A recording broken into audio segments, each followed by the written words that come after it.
Greetings, welcome, and shalom on this evening. This is the first night of Hanukkah tonight, and thought we'd say hello. My name is Rabbi Jamie Arnold. I serve the Congregation Beth Evergreen here in Evergreen, and delighted that you're joining us to either learn a little bit or perhaps celebrate a little bit with the Jewish community here of the holiday of Hanukkah.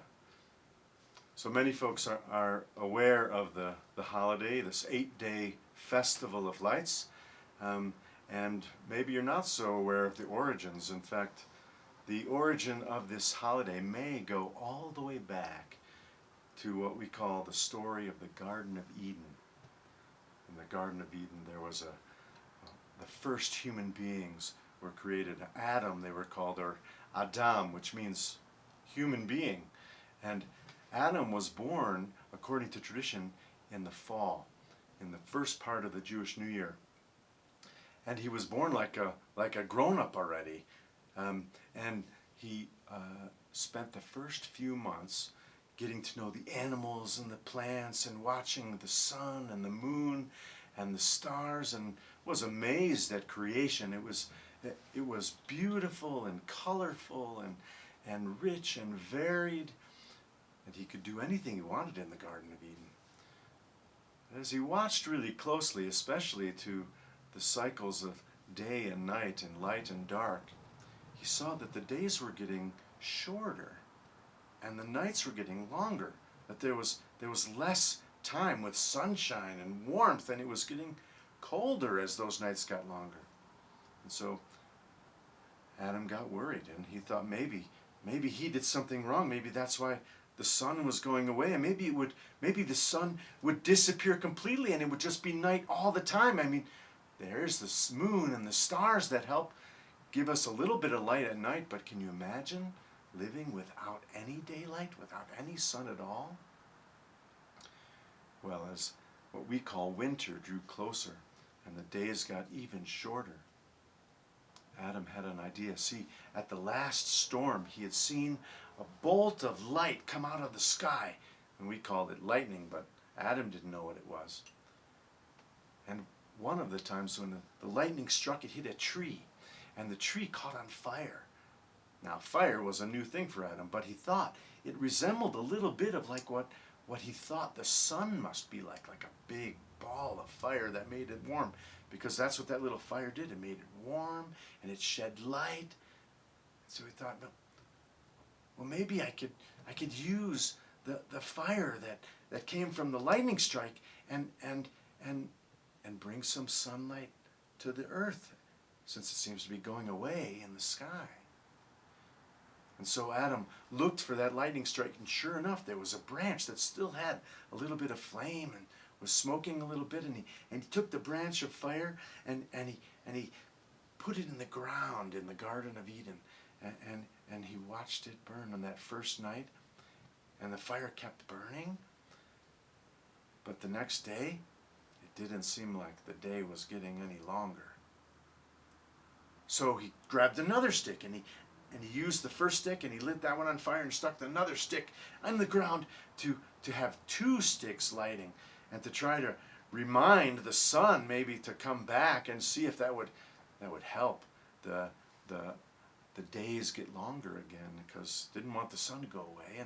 And the next night he did the same thing, added a third stick, and so there were 3 sticks with little flames on top of them, and he kept going, and by the 4th and 5th night, it still didn't seem like that was changing, like the day was still getting shorter, and he started to get very worried. But on the 6th night, after he did that 6th stick, he kept his faith alive. He kept his hope that maybe he could bring warmth to the planet again, because the sun seemed to be disappearing. And that next day, following the 6th night, he noticed that, hey, maybe the day wasn't actually getting shorter that day. Maybe it was at least as long as the day before. So he said, well, I'll keep doing what I'm doing. And so he took another stick, and he lit those, and he had now 7 sticks, 7 branches burning in the garden safely, so they wouldn't catch a fire to the other things. And that next day, he was really convinced that, hey, I think the days are getting longer again. And the moon was certainly growing again. So the light seemed to be coming back to the earth. So one more time he would try. He took This night, as the sun set, he set out 8 sticks and lit them up with one another. And he set them in the ground, and he watched them burn.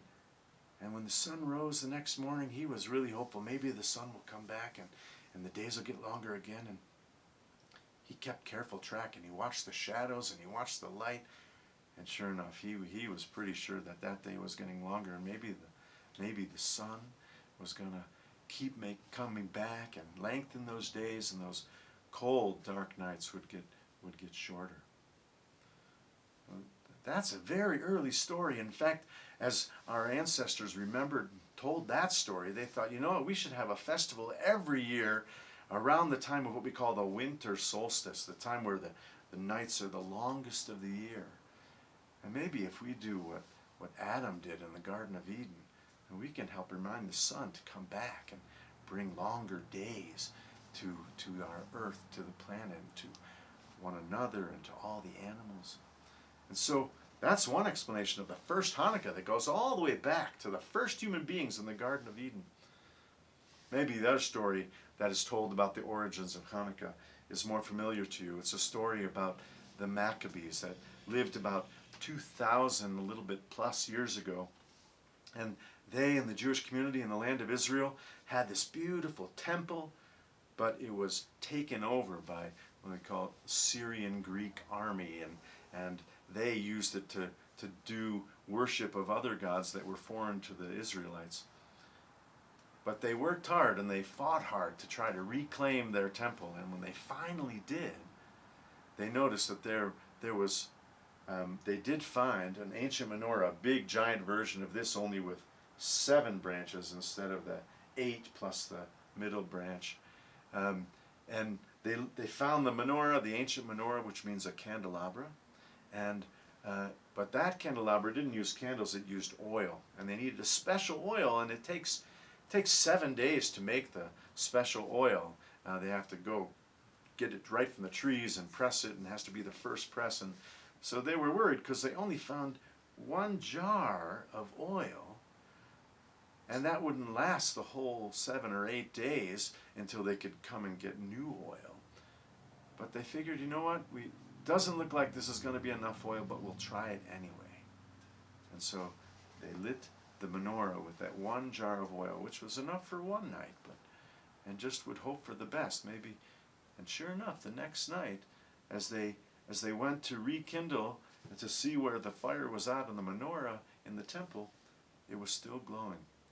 And then the next night, it was still going. And so that 1 jar of oil that everyone thought could only last for 1 day, it ended up lasting for 8 full nights, giving light to the people and to God. You didn't know God needed a nightlight, right? Because that was what the menorah was, like a nightlight for God, because God gets scared at night too. And that stayed lit, and it was supposed to stay lit every night, and they managed to keep it lit on that 1 jar of oil. And that story is about, the importance of keeping hope alive, even when it seems like you don't have enough. Sometimes what you think is not enough can really be all that you need and all that the community needs. And so in remembrance of that, or maybe remembrance of that story, to make this holiday really something for everyone to celebrate at the time of the winter when the nights are getting long, is to remember that sense of hope, and to give a try to things that even if they feel like they might not be enough, you never know. They may go farther than you think. And that's the story of Hanukkah. May you have a Chag Urim Sameach, a joyous festival of lights, whether you're celebrating Hanukkah or any of the beautiful rituals that our world and the different cultures we live in use to bring light into a dark time. Happy Hanukkah. Thank you for joining us this evening to hear that wonderful story by Rabbi Jamie and the origin of the menorah. I'm Brian Caldwell. I'm the owner of the Caldwell Insurance Agency with American Family Insurance, and we are very proud to partner and be the title sponsor of these wonderful holiday readings and the ice sculptures around town. Tomorrow at 6 p.m., our favorite holiday person, Santa Claus, is going to be reading How the Grinch Stole Christmas. So we look forward to presenting that to you. Please join us tomorrow, and happy holidays.